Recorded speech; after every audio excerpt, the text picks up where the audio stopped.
नमस्कार, स्वागत है आपका बीएचयू वर्ल्ड के इस खास episode daily current affairs bulletin में। दोस्तों, मैं हूं कुंदन कुमार और आज हम लोग जिन विषयों पर चर्चा करने वाले हैं उनका शीर्षक है राष्ट्रीय महिला आयोग ईडी, 4 सचिवों की जो नियुक्ति हुई है उस पर चर्चा करेंगे, फिर अंतर्राष्ट्रीय संगठन पर चर्चा करेंगे और अंत में जो हमारा एक एपिसोड है चलते चलते उस पर बात करेंगे। तो सबसे पहले शुरू करते हैं राष्ट्रीय महिला आयोग।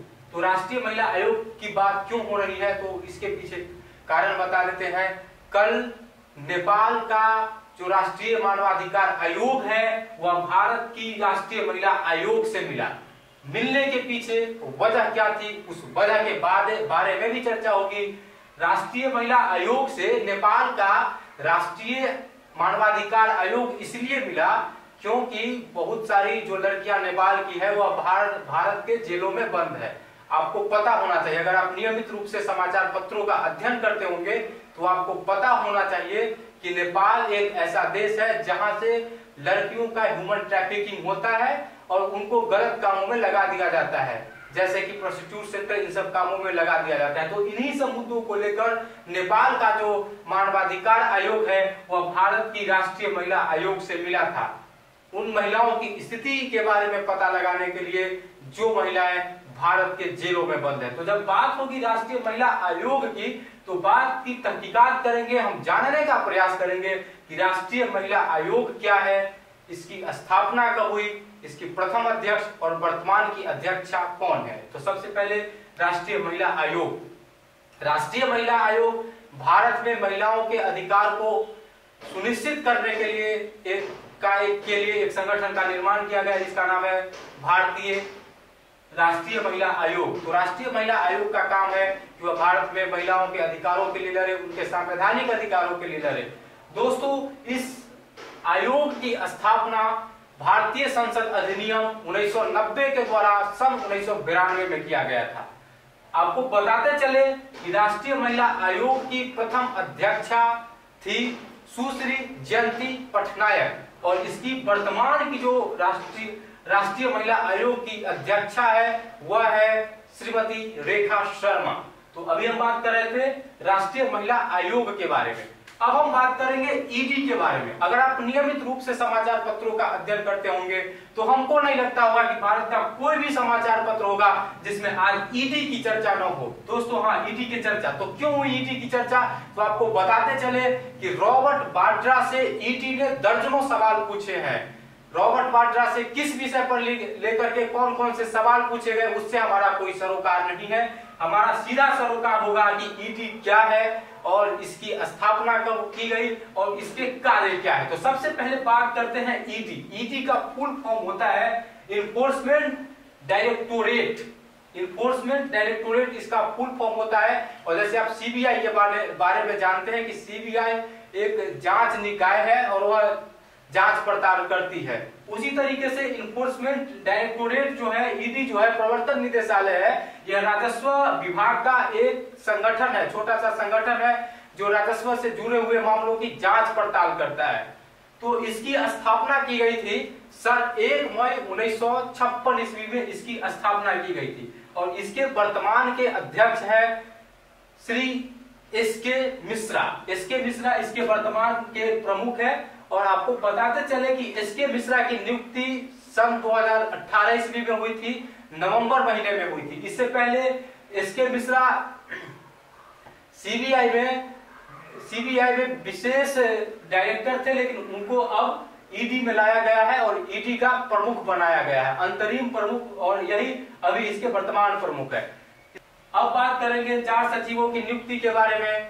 तो कल मंत्रिमंडल ने 4 विभागों के सचिवों की नियुक्ति को मंजूरी दे दी है, जिसमें से श्री राहुल भटनागर को पंचायती राज विभाग का सचिव बनाया गया है, श्री शैलेश को अल्पसंख्यक मामलों का सचिव बनाया गया है, श्री राधे श्याम जुलानिया को खेल विभाग का सचिव बनाया गया है और श्री प्रदीप सिंह खरोला को नगर विमानन का सचिव बनाया गया है। तो यह था अभी तक हम बात किए इस 3 विषय के बारे में। अब हम बात करेंगे अंतर्राष्ट्रीय संगठन के बारे में। अब हम बात करेंगे अंतर्राष्ट्रीय संगठन की।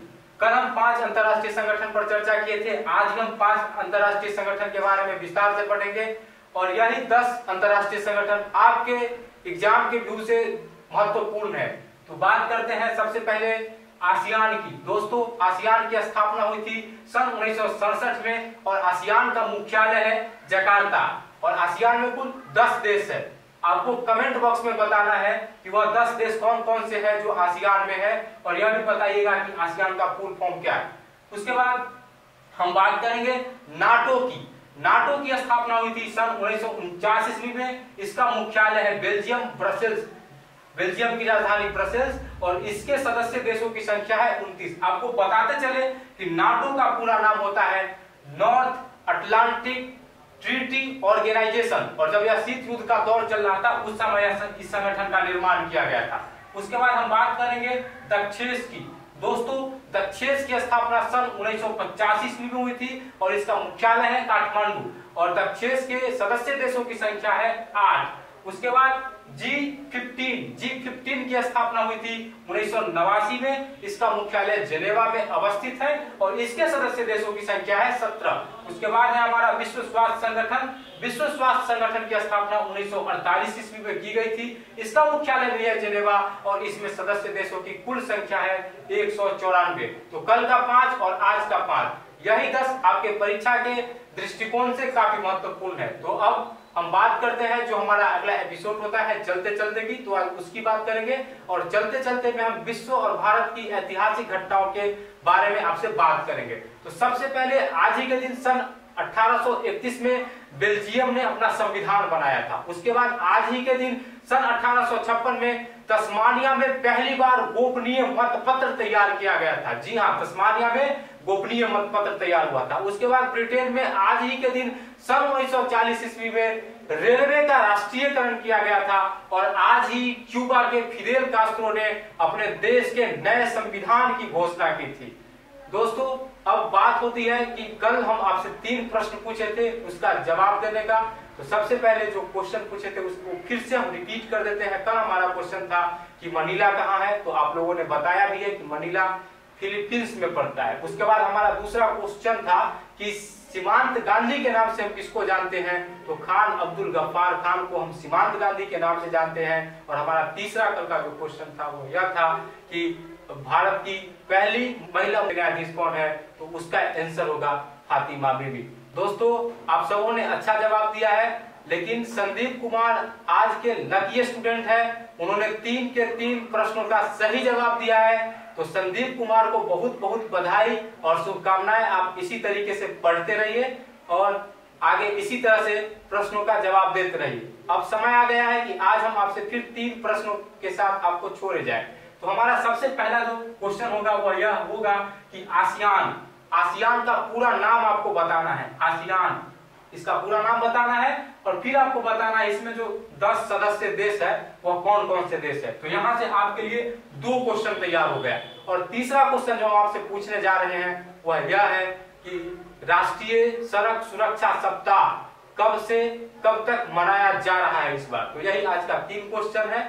दोस्तों अगर आपको आज का यह वीडियो पसंद आया हो तो आप लाइक कमेंट और शेयर जरूर करें और अभी तक अगर आपने हमारे YouTube चैनल को सब्सक्राइब नहीं किया होगा तो हमारे YouTube चैनल को सब्सक्राइब कर ले। दोस्तों चलते चलते हम आपसे एक और बात बताते चले।